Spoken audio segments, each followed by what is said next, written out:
So I'm out at a trailer park in Lake Worth, and I'm looking at a pump to replace the pump and probably fix up this pump station a bit. But one of the funny things I noticed, do you see that stick right there?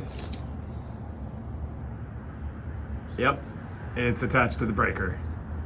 And they did that so that they can turn on and off the breaker without coming in here. That's just a little bit dangerous. Let's see what they need done here. In order to keep the circuit breakers in, they fabricated this piece of metal there, so when you pull on the stick, the circuit breaker doesn't come out with it. Just some random electrical wires running out of the roof. Have no idea what those are for.